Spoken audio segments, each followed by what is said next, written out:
on the Texas A&M Sports Network. From Learfield, live from Rudy's Barbecue on Harvey Road in College Station. Welcome to the Aggie Diamond Hour with Jim Schlossnagle and Trisha Ford. Brought to you by 44 Farms, the official beef of Texas A&M Athletics. And by Rudy's Country Store and Barbecue. Visit rudys.com to find real Texas barbecue near you. Here's the voice of the Aggies, Andrew Monaco.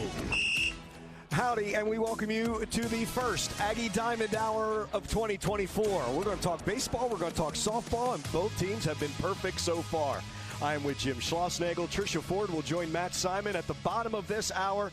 It is the Aggie Diamond Hour, and we thank you so much for being here at Rudy's, all along the network on the 12th Man mobile app, and right now we're streaming on the Texas A&M Baseball Facebook page alongside Jim Schlossnagle. Howdy, Schloss. Howdy, sir. Appreciate you being here tonight. This is fun. We can talk baseball and softball for the next hour. Are you kidding? Let's do it. Let's talk some softball. So, for the first pitch, team is 4-0. Your thoughts after this first week going into Wagner this weekend? Yeah, obviously take the results. I feel like, as a coach, doesn't matter who you're playing. If you just want to throw strikes, you want to see your guys make the routine plays, and then play good situational baseball when you're on offense. And I feel like, we've done that. I thought Friday night was awesome. Just the crowd and the weather and just the way everything went that night. You really couldn't draw it up any better. And then Saturday, I thought I challenged our team that, that was going to challenge the maturity of the team. McNeese is going to, they're going to, a herd animal is going to respond. And they had a really good veteran pitcher that came out and did a great job on a really tough day to hit. It was cold. The wind was blowing in. And I thought we battled well. Lampkin didn't have his best overall stuff / command, but he kept us in it. And then and so we ended up winning that ball game. And then Saturday, I thought Sadeo was great. We hung around, put some good swings on balls, and then kind of pulled away at the end. But really my favorite game was last night because – I feel like Incarnate Word, they had some real players. They had 3 or 4 guys on that team, 2 in particular that I recruited heavily out of high school when I was at TCU. So I knew they were talented. They had kind of bounced around different places in their career. And I just, with Cortez, the way he's been throughout his career, we all know what he's capable of becoming. And we saw that last Tuesday in our last inter-squad game. And then for him to go out there and first guy of the game gets a base hit, and then there was kind of like a bleeder single in there. Maybe I think Kent maybe got charged with a tough error. There was a couple infield hits. We didn't pick a ball at first base. Just some things that with any pitcher, but especially Chris's history, is to spiral out of that. Right. And he didn't go to a 2-ball count until 15 hitters in. Wow. And so he threw his off-speed pitches for strikes. And again, like I said last night in the press conference, like that's a game where last year we'd have walked 9 guys. Somebody would have got one up in the air, blew out of the ballpark, and now you're just in a total dogfight. And, I think we pressed a little bit at home plate. I think when you're a team that's capable of scoring a lot of runs, when you just don't score right out of the gate, you have to just let the game come to you. Jace hits a homer his first at-bat, and he felt like, I got control of the world right now. And then in his next 2 at-bats were – he got out of himself a little bit. And that's the challenge of baseball. Like it's an imperfect game played by imperfect people. And so, but anyway, I thought we held it together. I thought Ashenbeck came in when the game was still in question, made good pitches, and then Weston Moss, an awesome highlight for him to get his first college appearance, and the first pitch was a double. But he didn't, again, he didn't fall victim to the moment and where you spiral and you get emotional and you don't make pitches and you walk guys, and he did great. And so so far so good. Got a good challenge this weekend. Right before I came here, I was watching Wagner's games against North Carolina this weekend, and they have a really good club. Are they as talented as the teams we're going to play in the SEC? No. But if you don't play well in today's college athletics, as we see in every single sport, with transfer portal and older players, both male and female, if you don't play well, you're going to lose. And And so we need to be ready to play well. So many first pitch strikes, so many first outs of the inning. And I know that's how you simplify the game, Jim, and you try to make a game that's very complicated simple. But when you do that, it certainly helps. I love that you have the numbers that back that up, very much into the why we want that first strike, why we want that first out in the inning. Yeah, I mean, I think, in terms of the pitching staff, Max Weiner, our new pitching coach, I think he's really good at a lot of things, but one of them is he makes things incredibly simple, and he shows through the analytics, he shows, you and I have talked about, and for example, if you just throw it over the plate on the first pitch of the at-bat, just over the plate, doesn't matter how hard, doesn't matter what pitch it is, doesn't matter the location. If the umpire will call it a strike, if it's in the strike zone, 94% of the time you end up with the ball back in your glove, 0-1, or they've put it in play and it's an out. Every now and then, like we saw Weston Moss, gave up a first pitch double. That's part of the 6%, right? And so yeah, I think that's Max has done a really good job of making things simple and then encouraging our players to go out and execute that, right? And you're going to give up an 0-2 hit every now and then. Chris gave up an 0-2 double, no balls, 2 strikes, two outs, runners at first and second, double off the fence. But more often than not, that ball is going to get hit at somebody or they're going to swing and miss it, right? So we just have to play those odds over the course of the year. I mentioned first pitch. How'd Mike Elko do with his first pitch? Yeah, he did awesome. He cheated, but – Whoa. Yeah, he cheated. No, I'm kidding. He got loose. He was smart. He went down the batting cages. He played catch with Tanner Jones a little bit, which freaked Tanner out because he was like, this is Coach Elko. Holy cow, I'm getting to play catch with Coach Elko.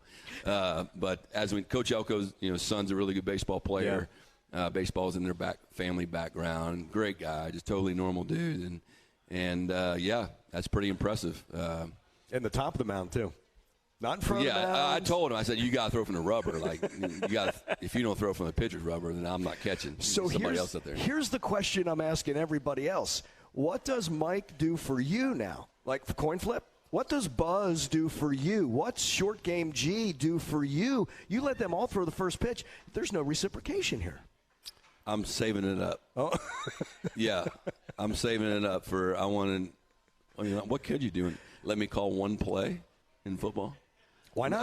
I guess that's the game. That's the real game. Maybe the coin flip. Coin flip at Notre Dame. I mean, the dude from Yellowstone, Rip. He got to do the coin flip. Yeah. Who did we play in it? Rip was in November. In the CBS game at home.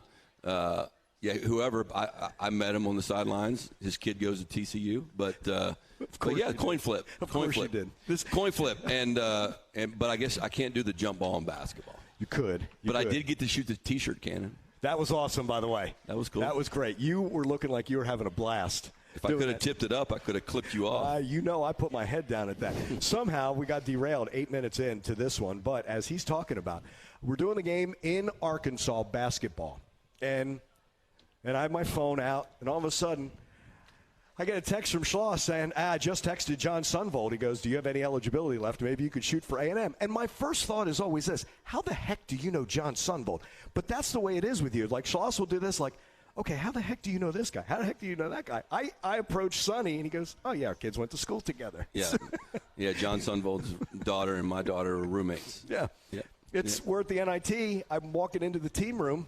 And Coach Rock goes, hey, can you ask Schloss if Buzz and I can go to Vanderbilt for baseball? Yeah. Again, I stopped. Actually, I sent the text, and then I looked at Rock, and I said, how the heck do you know Schloss? And then I found out the Tulane connection. And you texted right back on, if there's room, sure. If there's room. Yeah. I mean, I've been doing this 34 years, so you get to meet a few people. A lot of connections. Yeah. And you take full advantage of it, though, right? When you talk about the sidelines, when you talk about having those connections, and it's more than just – I mean, I know you love to talk basketball with Sonny, but there's something you can learn. Like, Marty Smith was in for the game yesterday. I'm talking to Marty Smith, and I know how close he is to Buzz. Marty said, this guy helped save my life. Like, there's those connections. You can talk with so many guys. It's not about this 2-1 pitch or something like that. You value those relationships. Yeah. I mean, and like Tommy Hart. I mean, Tommy Hart, who does 1,000 ESPN basketball games, baseball games, football.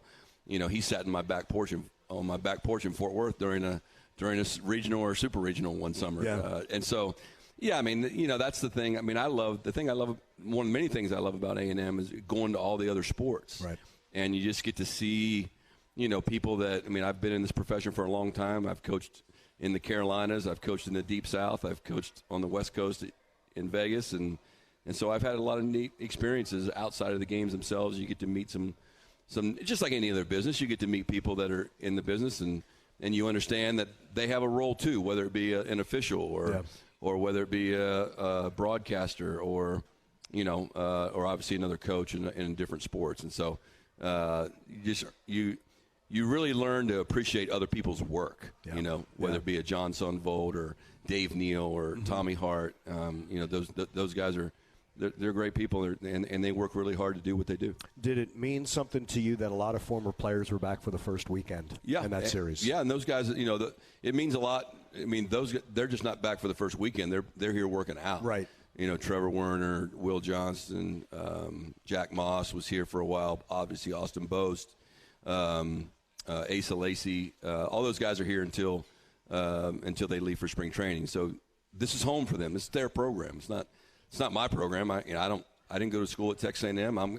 I wish I would have. But my job is to steward the baseball program and make it as good as we can possibly make it. For as long as they'll have me here or us here. But it's their program. I want those guys to feel like this is home and that it's a safe place for them to come hang out and work out and get ready for spring training. Next segment, let's talk about offense. Let's talk about attendance and being in the seats as well. And he is Jim Schlossnagle, head coach for Texas A&M. Mas Fajitas is a proud partner of Texas A&M Athletics. Come by and see us at our College Station location. It's off Highway 6 for great food, great drinks, and great service. Mas Fajitas is a proud partner of Texas A&M Athletics. We'll continue with the Aggie Diamond Hour. This is Aggie Baseball from Learfield. At Texas A&M, our goal is to build champions, and we need you, the 12th man, to be a part of that like never before by joining us in our official NIL partner, Texas Aggies United. Join Texas Aggies United today at TexasAggiesUnited.com and help build the best NIL program in the country. We continue with the Aggie Diamond Hour, another segment with Jim Schlossnagle. Coming up bottom of the hour, it will be Trisha Ford with Matt Simon. We'll talk some Aggie softball, undefeated. 9-0 is softball and ranked number 13 in the country. Jim wanted to talk about the types of offense, and as I'm watching your offense with Jace and Braden, I'm thinking, you're Earl Weaver of the Baltimore Orioles. I'm gonna just play for that 3-run home run, but I know that's not what it is. It's nice to be able to put the ball over the wall and stuff like that. But talk about the offense and what kind of the philosophy is, not just through the 4 games, but through the 56 games and the postseason. Yeah, I mean, the goal of an offense is to score runs, right? So that's the goal of an offense. It's not to get hits. It's not to hit homers. It's not to that's all part of offense. And so for me, offensively, number one, we want to play offense offensively. We want to be aggressive on offense, and we want to be conservative on defense. We want to get the outs when we can get the outs and get off the field. But from an offensive standpoint, obviously you're going to play to your personnel, and you're going to look at the analytics some. But at the end of the day, offense begins with getting on base. You can't, unless you're going to hit a solo homer, you can't score unless you get on base. Yeah. And so the goal as a hitter is to get on base, right? And then you go from that, then how do you get on base? Well, you swing at the strikes and you take the balls, right?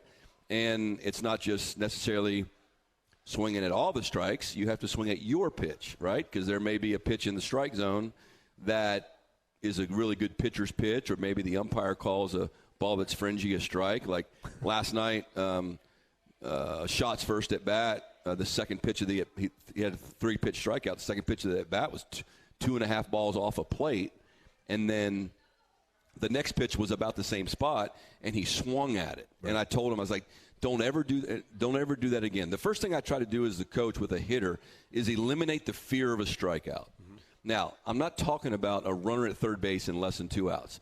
With a runner at third base and less than 2 outs, your job is to get that guy in. And whether it be on the first pitch or the 12th pitch, you got to fight your rear end off to get that, put the ball in play to get that guy in. But what I don't want Hayden Schott, quote unquote, protecting the plate when he can't do anything with the pitch. Yeah. Do you understand what I'm saying? Yeah. And so people get upset about strikeouts, and every single strikeout is different. Blake Benderup had a strikeout last night in which he missed 2 fastballs middle. And then he ended up chasing a breaking ball down. And everybody thinks about the last pitch. Right. No one thinks about the 2 pitches he could have hammered, right? He knows that.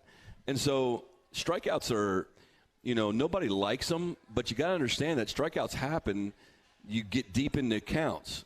One thing I don't like is the first time you've ever seen a pitcher swinging at the first pitch. I don't like that at all because you haven't seen that guy. You haven't timed him up. And I'm going to show some stats to our hitters. Almost all of our extra base hits have come at least one pitch into an at-bat. Yeah. Every single one, right? So when you eliminate – if I was to yell at you every single time you strike out, then what you're eventually going to do is you're going to, as a player – you're going to, okay, I don't want to get yelled at, so I'm going to do whatever I can to not strike out. Oh, here comes the first pitch. Second pitch, it's not really my pitch. I'm going to swing at it, ground ball to shortstop. I'm out. He's not going to yell at me. Right. Well, that's not an offense. It's negative, right? That's not playing offense offensively. Who cares about the freaking strikeouts? Each strikeout is individual. And then once you eliminate that fear, now you got guys getting into deep counts. And like Braden Montgomery's first at bat, hooked a couple balls fouled a couple balls away, saw enough pitches. They tried to run one up and in on him, 114 miles an hour home run. So anyway, the goal is to swing at the strikes, take the balls, but get your pitch, right? And now situational hitting is different. Mm-hmm. You got a runner at second base and nobody out, and we have a thing called an important play. If I say, hey, Andrew, he's important, well, your job is to get that guy to third base. Aggressively, though. Right. Aggressively. Runner at third base, less than 2 outs, then that's a completely different at-bat. So anyway, the goal of the offense is to score. And, someone asked me one day about, manufacturing runs. I don't even know what that means. Manufacturing a run means you get on base and you drive the guy in. Can it mean a bunt? I don't want to give up outs. I don't like to – I don't want to play to score 1 run.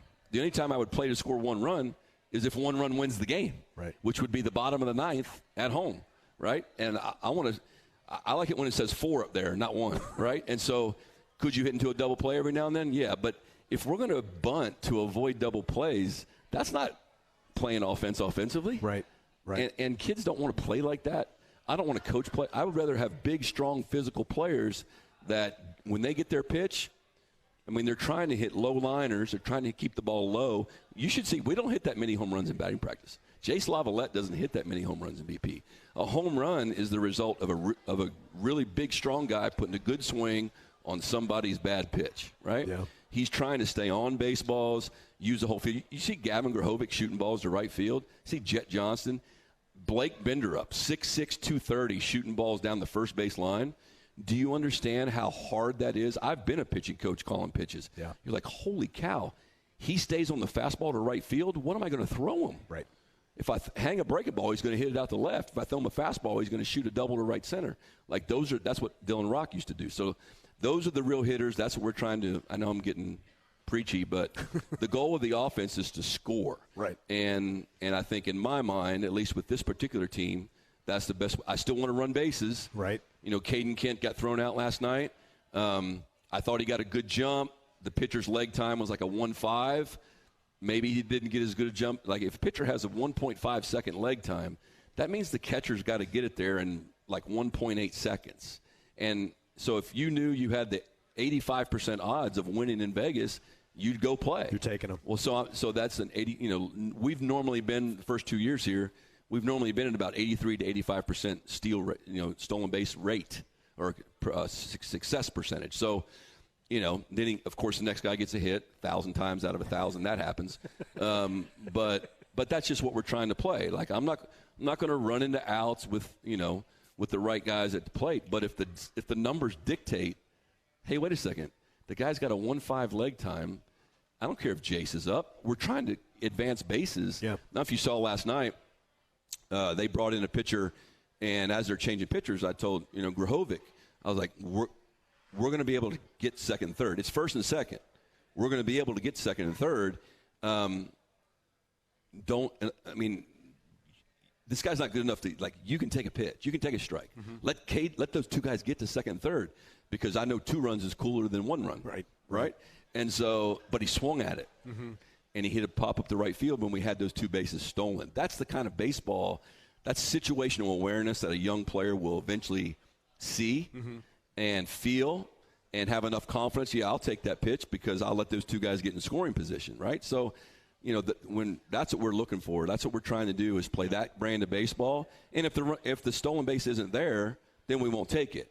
But the threat of the stolen base has an effect on the pitcher to give us better pitches to hit. It's the same way that you're talking about a hitter not hitting that first pitch or swinging at that first pitch. When a pitcher and the other team watches that your team is not chasing pitches, not chasing their pitches, that has an effect on that staff too, does it not? Oh, yeah. I mean, there's no doubt. I mean, you ask our pitchers. Ask our pitchers what it's like to pitch to our offense in inter-squad games. It just won't swing. Right. It won't swing. There's a little bit here. There's a little bit there. It won't swing at it. And then when you do swing it, boom. Right? So the goal is to, the perfect offenses in 2022 Aggie offense was the perfect offense. One of the 2 that I've coached in 30 years is where they swing the least. We swung the bat the least in all of the SEC, swing percentage. But when we did swing, we led the SEC in slugging percentage. And so that means, think about that kind of, if you have to pitch to that. Right. If I do throw it over the plate, they're going to hit a double, triple, or homer. But when I don't throw it close, they won't swing. That's tough. Yeah. That's really tough. You really squeeze the strike zone. You squeeze the strike zone. Absolutely. As long as the umpire doesn't squeeze it. Now I'm not even going to get into that. I gave it up for Lent. I don't know if you all know that. That's what I give up for Lent, is publicly criticizing officials. Oh, really? Yeah, now doing double sports. So SEC refs and SEC umpires. Jim, I get tested. I'll cover it up. I'll cover up what you got it until Easter. The attendance. Friday, you couldn't have a better the opening day for that opening night, the weekend, all these games. And it's fun to ask, like a Hayden Schott or a Braden Montgomery. You have an idea what it's going to be like, and then to actually play in that. What do you think about the attendance? Awesome. Yeah, incredible. Friday night was great. Of course, you almost, I hate to say you expect it, but you had a pretty day. It's opening night. I know opening day here, long before I've ever come here, has always been really good attendance. But what was most impressive was Saturday. I came out for the anthem, and I looked around. It was like, with the exception of right field, everything was full that I could tell, and that was just incredible. And then I hope everybody likes it, but the spirit of Aggie Land, I love that song. And I'm at football games the last 2 years and watching, learning all the traditions and watching play that song at football. And I was talking to my girlfriend, Alyssa, and I was like, why do we not do this at baseball? I love the war hymn. That's cool because you've won. And we only play it after we win. Yeah. At the end of the game, but I was like, we should be playing this at baseball. How long? And then you have to figure out how long the song is, because it has to fit in a time schedule between innings.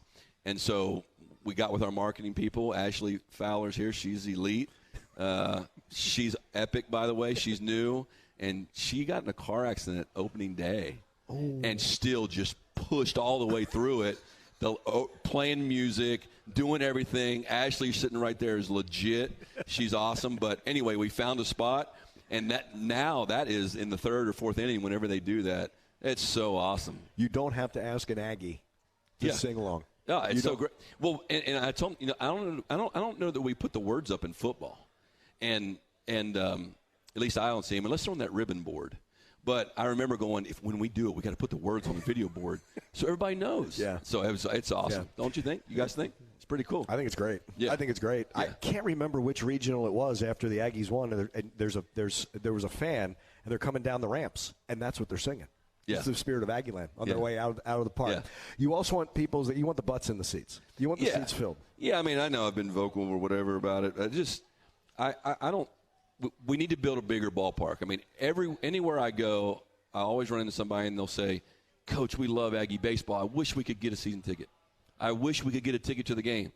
I'm like, "What are we talking about?" Like, I mean, fire codes don't mean anything to me. Just open the freaking door. But that's why we need to build a bigger ballpark, is so we give more people opportunities to come to the game. But understand, this is the same issue at every school. Yeah. It was the same issue at TCU.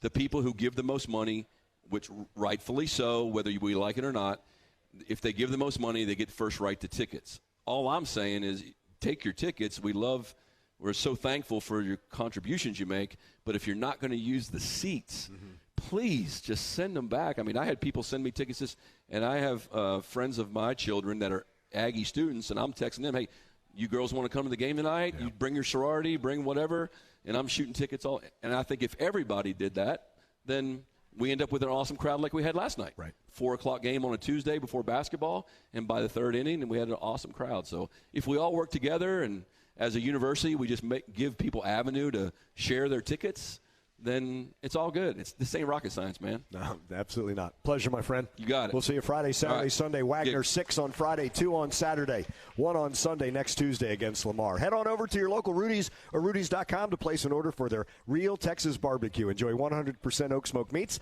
delicious sides, and Rudy's signature sauce. And don't forget, Rudy serves made-to-order and grab-and-go breakfast tacos every day until 10 a.m. The Aggie Diamond Hour continues, and it's the softball part of the Aggie Diamond Hour. Matt Simon will host. Trisha Ford, the undefeated softball at 9-0. They're next. Stay with us. This is the Aggie Diamond Hour, Learfield.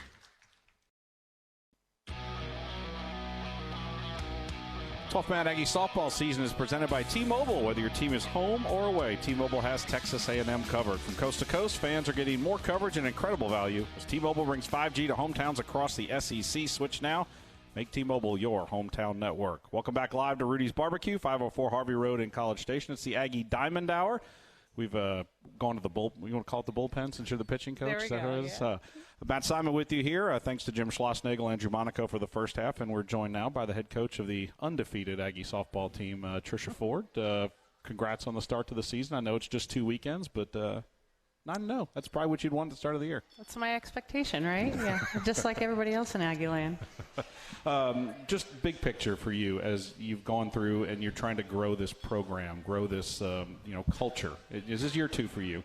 We've talked about this a lot offline.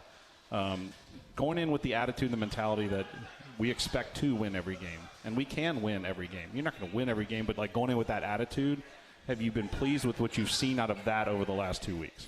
Yeah, just because we've had a variety of different games, whether it be our bats being alive, whether it be a 1-0 ball game, a 2-0 ball game, you can just kind of feel the calmness amongst the team of like, we're going to get after it, we're going to figure this out. The information that they're sharing at bat to at bat, even our information in the dugout last year, with our pitchers, it's much more elevated this year. So I think we just kind of understand what it takes, to push more runs across on the other team. Yeah.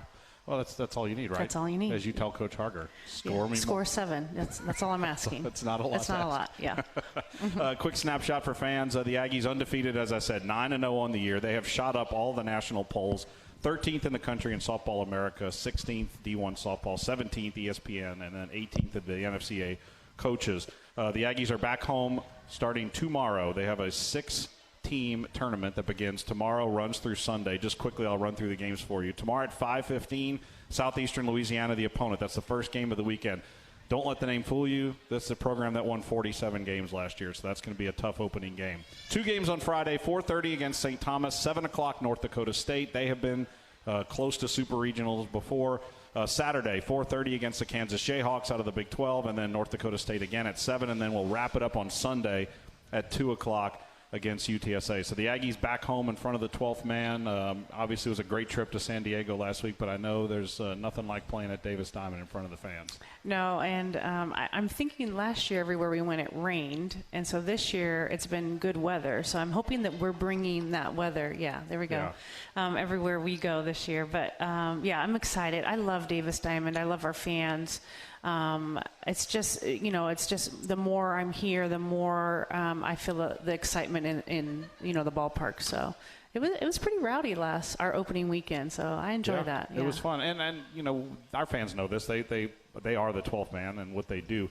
That Saturday game in San Diego against San Diego State. Now, San Diego State was a super regional team last year. They were 1 win away from Oklahoma City. It's a smaller park. Yeah. But it felt like a postseason tournament game, and that home field advantage can make a difference. Absolutely. It was great.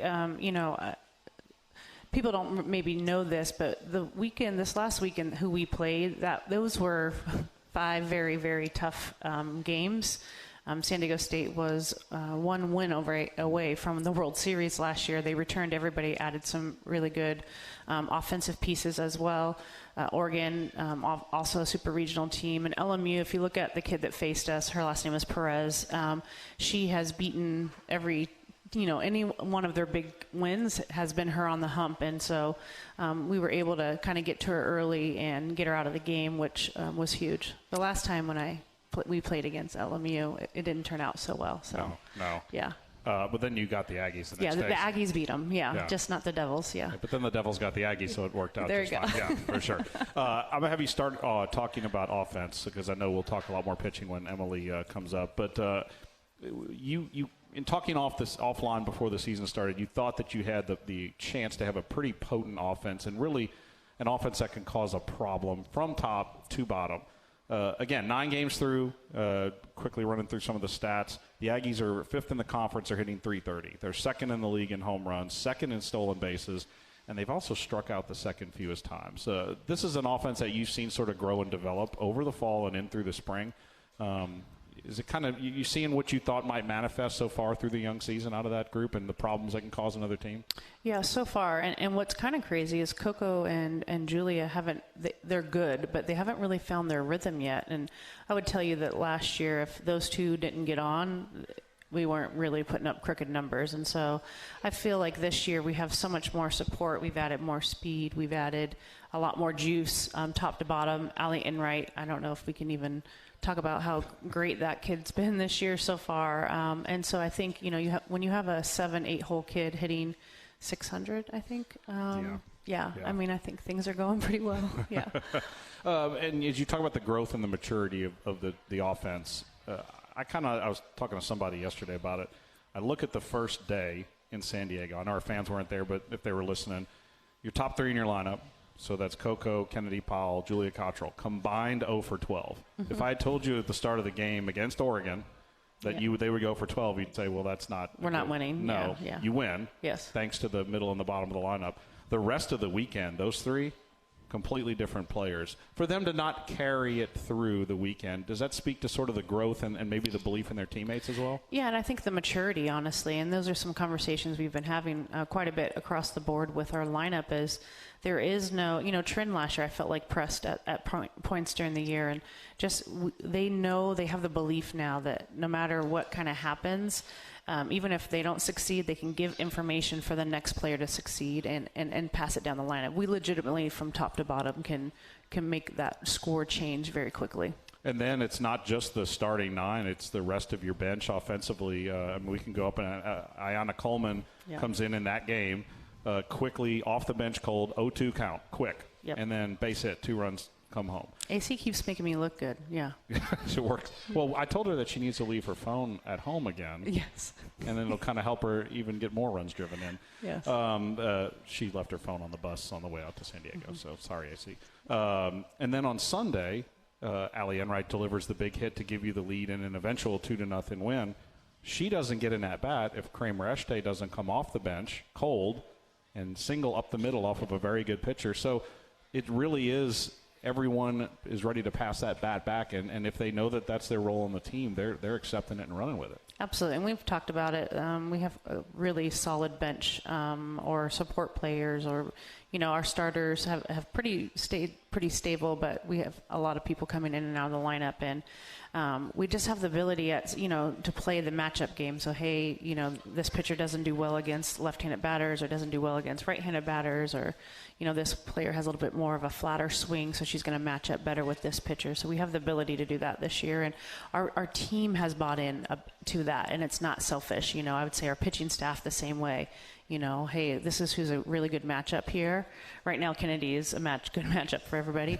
And kind of talking through, and that's what a team is about. It's not just about me. It's about how can we help this program get better, year in and year out or inning by inning. And I know it's only year 2 for you here in Aggieland, but one thing I feel like I've noticed, and correct me if I'm wrong, there's so much energy in that dugout this year and noise, and the fans at Davis will find this out this weekend if they didn't notice it last weekend.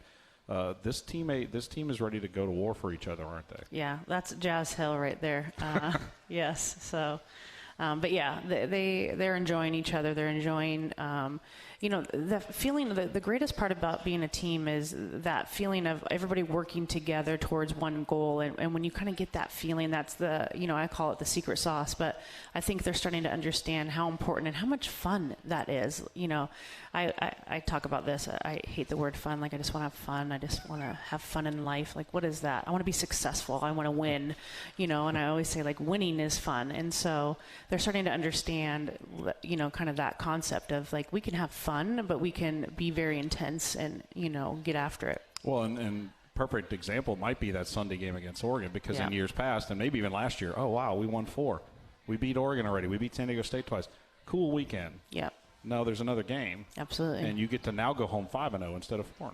Absolutely. And I thought, showed a lot of guts. Shaylee came out and was just not quite as crisp as she would have liked it. And then Levitt came in, and when Lev came in, I said, Lev, hey, you're coming in, you're going to bridge the gap because Kennedy's already thrown a heck of a lot of innings. And I said, I need you to throw that changeup, like throw it, and get him off timing so that lefty can come in and kind of finish him off. And I thought everybody did a really good job of understanding their role. And, we got the big hit when we needed to get the big hit, and there was just a calmness. And I think, Lefty, we'll talk to you a little bit about that too. There's just a calmness, a confidence in this group of, like, we're going to be able to pull it off.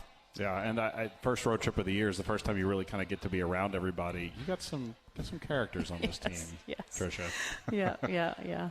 They say the apple doesn't fall far from the tree, so we'll see. Yeah. We'll see. We're going to take a break here on the Aggie Diamond Hour. We come back. I want to talk defense. We're going to bring Emily Kennedy up here as well and let her talk about pitching. You guys can kind of break that down as well. Aggies opening a 7-game homestand tomorrow, 5:15 against Southeastern Louisiana. That's part of the Texas A&M Invitational. That will run through the weekend. So 4:30 Friday, 2 games back-to-back, and then 4:30 Saturday, 2 games back-to-back, 2 o'clock on Sunday. There's also a midweek on Tuesday against Sam Houston. So that's your 7-game homestand. Quick note, too, on Saturday, there's an alumni event coming in. There's a recognition weekend, and we can talk about that as well. Prior to the Kansas game, all the alumni that are coming back that have played for the Aggies, including Kansas's head coach, who's an All-American at A&M, will be recognized prior to that game. All of that going on this weekend at Davis Diamond. So we'll take a break, and when we return, Emily Kennedy, the SEC Pitcher of the Week, will join us when we return. You're listening to the Aggie Diamond Hour from Learfield.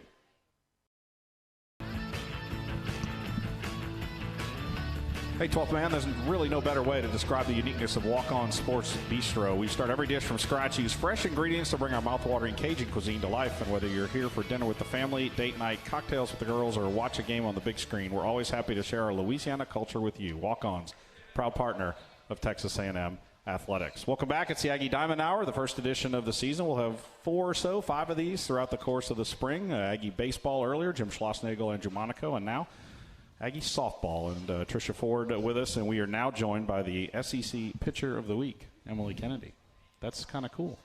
Yeah, just a little. Just a little. Were you expecting it at all? Did you think you might have a chance? Are you an awards type? Is that something you kind of pay attention to a little bit? I try not to pay attention to him, but my dad said, you're probably going to get it, and I said, don't jinx me. Yeah. We always tell people, we think that it's deserving. It kind of really depends. Somebody somewhere else might have some sort of, but not this week. Emily Kennedy, what a weekend out there in San Diego. I wish you guys could have seen her throw because it was something to watch. 2-0 record, 2 saves. She threw 16-plus innings, only walked 5, only allowed 1 run, and struck out 23. I would say you were locked in is maybe a little bit of an understatement. Just talk about your mentality out there this weekend specifically. I think I was just on a roll. I think I knew I was throwing well, and I just didn't want to change the momentum and just attack hitters. I felt like I saw something in the kind of a presence you had out there. You tend to throw quick anyways, but I think when you're really feeling good, you get the ball back, and you're out on that rubber ready to go, aren't you? I don't want to waste any time. Next pitch, please. Talk about, as a member of this team, with the 9-0 start and the chemistry that we're seeing and the clutch hitting and the defense and all of that stuff. What's it been like to be part of this group, all the work you guys put in the fall, and then kind of how it's slowly starting to come to fruition out here in games? It's really fun to see it all come together. I think we know that we're in a good spot and that we can beat almost any ball team. So. Pitching-wise, 4 pitchers, and we've heard this from multiple people that you guys seem to be as close as maybe you've ever been in any staff. You obviously being in year 3. Shay's been here 20 years, basically, it feels like. Yeah. Talk about the bond that you guys have as pitchers, because if fans don't know that they spend a lot of time together in the bullpen along other times. Just talk about kind of the bond that you guys have as a group and then how that can translate onto the field. We're really close. I didn't think we would be that close. We bonded really fast. I think like week 1 or week 2, we were like best friends. And I think us being that close has our back, make sure like I have everyone's back and they have all of mine. Trisha, you've said this before, with her and with Shaylee have been in the program for a while. For the pitching staff to be close, they have to accept, and you bring in Emily Levitt last year from Minnesota, and you bring Brooke Vestal from Ole Miss, that they have to accept them too. I mean, talk about how important that was for that to happen. Yeah, I think it just says a lot about kind of what Joe did and kind of Aggieland, to be honest with you, what this place represents, what kind of people it recruits itself to. Both Emily and Shaylee will tell you that they came to A&M because of the family feel, the people, the environment, those types of things. And so I always tell Lefty that I'm her transfer. But I think they just have done a really good job. There's no egos involved, and I think that's really impressive to be a high-level athlete and not to have an ego. And they truly, truly want to see each other succeed. So that's neat to see as a coach, to be honest. Emily, for you, again, I don't want to make it sound like you had a bad year last year or previous years, but for this year, there just seems to be something a little bit different for you, even with good numbers in 2023. What's been the biggest change for you maybe coming into this year? Is it as simple as experience, or is it just kind of more reps, or what do you think maybe is the biggest change mentally for you? I think it's all mental. I think last year I was good, but mentally I wasn't where I was supposed to be, and I think I took a step back in the fall and was like, that's where I'm lacking. And I think now that my mental is there, it's easy to stay consistent day in and day out. How much, it seems like at this level, everyone's talented, everyone's good. The mental part of the game's got to be maybe the most important part, you think? It's huge. Yeah. 100%. Trisha, what about her growth mentally? Now that she steps in, she's now in an upperclassman shoes. Her mental growth and how that has affected her ability to be such a good pitcher. Yeah, I mean, I think, obviously Emily comes with a lot of just God-given talent. And her freshman year, she learned a lot. She got to throw quite a few games in SEC. And, and then I come in and she's a drop ball pitcher. And I'm like, hi, I'm Coach Ford. You're going to be a rise ball pitcher. And so I think what I'm really impressed with Emily, and I think this kind of goes to her growth and her maturity, and her mental approach is, I've challenged her, and she'll tell you that.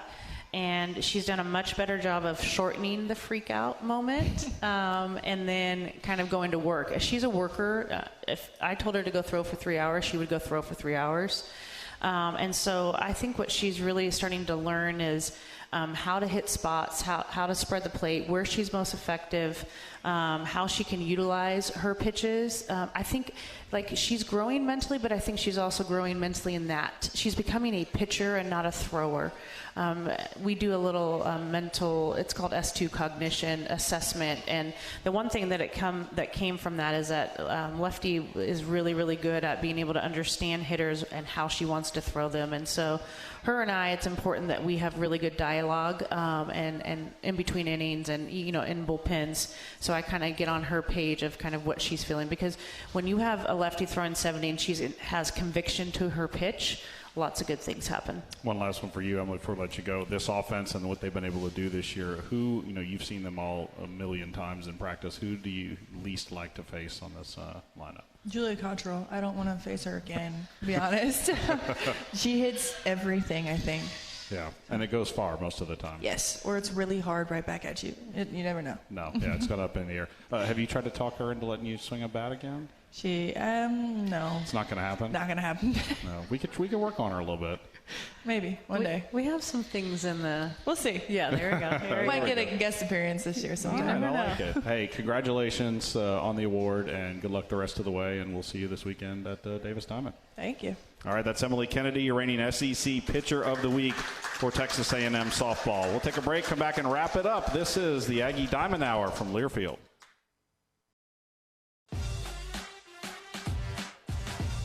Wrapping up the first edition of the Aggie Diamond Hour. Aggie softball at home, Texas A&M Invitational starting tomorrow, 5:15 against Southeastern Louisiana. Again, we told you 47 wins last year. 2 games Friday at 4:30, 2 games Saturday at 4:30, Sunday 2 o'clock UTSA. Trisha, just to wrap it up quickly here, just back in front of the fans, the 12th man. These are games that they all count. These are very important games, no matter if there's a ranked number in front of the team or not. Absolutely. So let's make Davis really loud and rowdy this weekend. It's going to be beautiful weather. Come catch some baseball and some softball. Yeah, we didn't order you up in any rain so far. So we're going to be 3 for 3, I think, right? Let's hope. Well, technically we had rain the first weekend, but you worked around that. Yeah, we did. Our grounds crew was tremendous, to be honest with you. They did a great job, didn't they? All right, hey, that is it for us here on this edition. Thank you guys for coming up. Trisha Ford, Emily Kennedy. Again, Aggie softball, 6 games in the Invitational starting tomorrow and then a midweek on Tuesday as well. Speaking of softball, just quickly, you can still get limited season tickets. There's a few still available. They'll be sold through the weekend, I believe. And then all remaining home games, prices start at just $4 for youth. 12man.com/tickets to get some of those today. So the Aggies at home tomorrow night. Then next weekend they are going to be at the Judy Garment Classic. That's in Fullerton, California. They'll get Michigan. They'll get Cal State Fullerton. They'll get Long Beach, among others. And then SEC play is here. It opens at Davis Diamond. South Carolina, who's a top 15 program as well. That's on March the 8th at Davis. That will do it for us. For Jim Menchow here in Rudy's, and for Tony O'Neill back in the studio, and for Andrew Monaco, Jim Schlossnagle, Trisha Ford, Emily Kennedy. This is Matt Simon. Appreciate everybody tuning in.